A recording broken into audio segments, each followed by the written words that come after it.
I watched the debates last night between Hillary Clinton and Bernie Sanders, and then I watched a couple of the shows that basically analyzed the debates, declaring winners and losers. For the most part, most of the shows, CNN's after show, MSNBC's after show, and then the various online shows, the Young Turks, Benjamin Dixon, etc. Most of them felt that Bernie won the debate, but did not do enough in order to push the numbers, which currently are somewhere around Clinton being ahead by 16 points, to push the numbers in Bernie's favor. Basically, if you were a Clinton supporter, you were still a Clinton supporter at the end, and if you were a Sanders supporter, you were a Sanders supporter at the end. All right, as far as I'm concerned, when I looked at the debate, there were a lot of issues that were covered during the debate. I believe that on the gun issue, Bernie Sanders did not do well, and Clinton basically hammered him on the gun issue. Now, he's got a salient point, but she basically hammered the hell out of him regarding the manufacturer and retailer liability issue. But he stuck to his guns and attempted to defend his position, but he wasn't as strong as he could have been. Where Sanders won was on Social Security, as far as funding it for the next 58, 59 years, on his position on the $15 minimum wage, on foreign policy, on free college for anyone at public universities and colleges, free education. Pounded her on health care. He pounded her on trade, and he also got her as far as being part of the establishment, and not the final point was on her tie to the to Wall Street and her speeches to Goldman Sachs for $625,000. My problem with Bernie, and I'm a Bernie supporter, is when you're from New York and you get someone down, and he had her back on her heels several times, you go for the throat. You go for the throat. Bernie should have pounded her on Social Security, and she was trying to change tactics when he absolutely had her on lifting the cap, and he should have hammered her on the fact that she would not say yes, specifically yes, to lifting the cap. She said yes as far as doing something to save and fund Social Security in the future, but her answer was not a specific yes, and he should have pounded her on that. On the $15 minimum wage, she tried to come up with some bullshit about being for the $15 minimum wage, but that was bullshit. She was for an increase in the minimum wage, but only to $12. He should have pounded her on that, because now all of a sudden, now she stands next to Governor Cuomo in New York, where they signed a $15 an hour minimum wage increase, and she wants to take that on. She finally had to admit that she really was, that she had been for $12 all along, whereas Bernie said he had been for $15 all along. So her trying to say that yeah, she was completely for the $15 minimum wage, that was bullshit. He should have pounded her on that. but he didn't.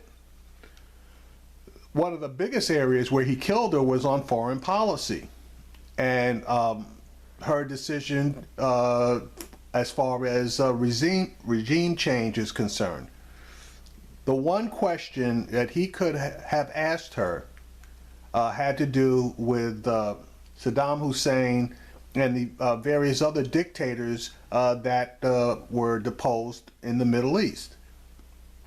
And the question he could have asked her was, yeah, we know Saddam Hussein, is a bad guy. We know Assad's a bad guy. We know there's, one or two other bad guys in the region. We've gotten rid of a couple of them. But let me ask you this. Yeah, they did kill their own people, but if we had not deposed these guys, where would ISIS be right now? That question would have killed her, because there was one thing about those guys.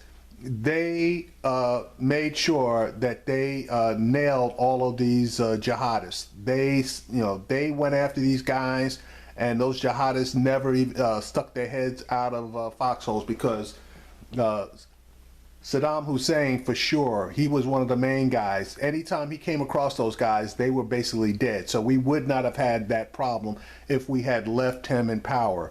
And absolutely, we probably should have, because he was trying to come back over and to where he had been previously, which we had supported him.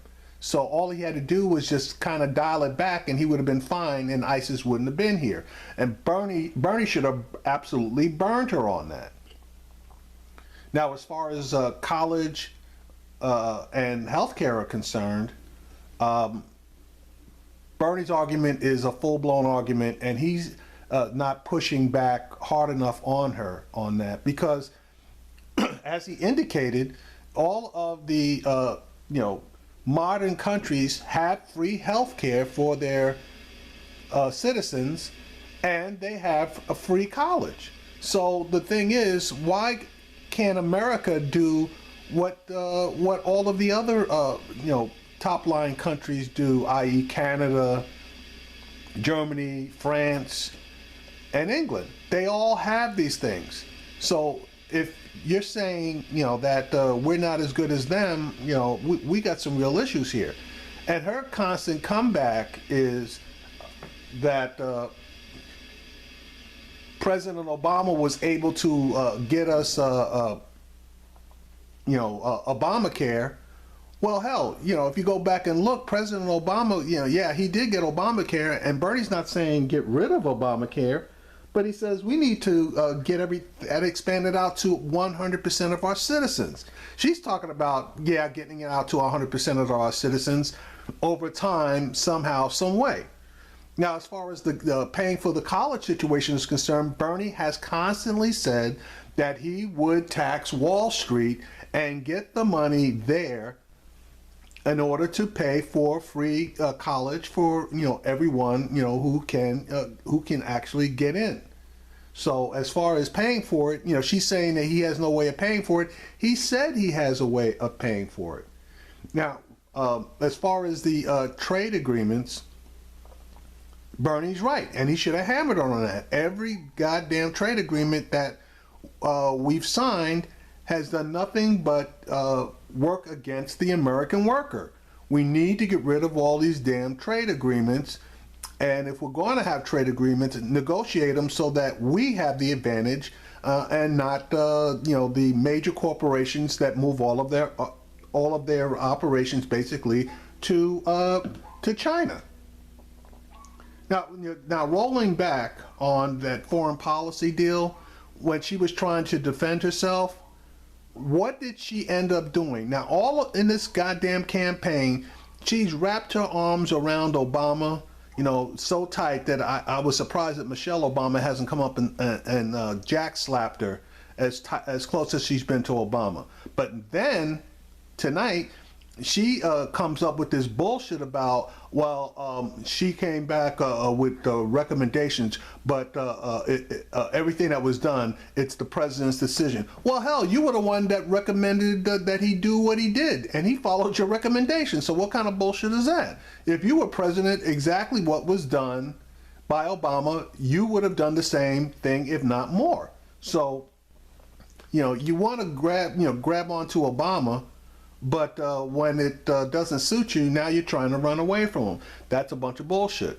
Now, the one place that he absolutely gets her every single time, and she's absolutely full of shit on, is releasing the transcripts on those speeches that she gave to Goldman Sachs. She keeps talking about, well, if everybody else does it, then I will. Now, that's a bunch of bullshit. You're running against Bernie Sanders. You're not running against Donald Trump and Ted Cruz and whoever else on the Republican side. Right now, you're running against Bernie Sanders. He's given no paid speeches. You need to release the damn transcripts.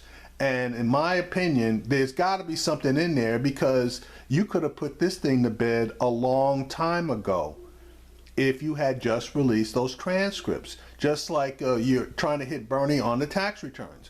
Well, he's supposed to release one today, and whenever Jane, and if I were him, I'd send Jane back off the campaign trail, send her back to the House, open up the filing cabinets, pull out all the tax returns, and make them available to all that want to review them, online. So that that kills his issue. But everybody knows that Bernie is not well off financially. So really, and he's right, there's probably going to be nothing in there. But Bernie, when you get somebody down, you jump on them with both feet. You don't let them get back up. And the other thing you needed to do during this debate was you needed to continue through the moderators cutting you off. Every time they went to cut you off, maybe you would continue once, but the second time they went to cut you off, you would stop. You didn't see that from Hillary Clinton. She constantly went all the way through whatever she was going to say. She interrupted you constantly, and you let her get away with it for the most part. When you're in New York, you roll up your sleeves. You get, if you got to get down in the dirt with them, if you have to show that you can dominate. And I'm not being misogynist when I say that. When people are having a discussion, a disagreement, a debate, it's the strength of personality that normally will win, sometimes when the facts aren't on your side. Now, one final thing. When she said that he had no examples of how money had affected her, he was not prepared, because he could have pointed out to the fact that she voted against a bill that Elizabeth Warren had introduced to give everyday people more protection in bankruptcy. That bill, the defeat of that bill, favored Wall Street and the banks. So there was a prime example that he could have brought forward right then and there. So, I pretty much covered everything that was said for the most part in that debate in about 14 minutes. Obviously, the debate's online. You can go in and see the back and forth. But Bernie, if you got to act like you're a animal in a corner. You had to fight your way out, and any opportunity you had to tear at her throat, you absolutely should have. And I think that you left a tremendous amount on the table that you could have torn her down with. So anyway, hopefully you can keep it close. It looks like she probably may win New York based on the current numbers, but stranger things have happened. So we'll see.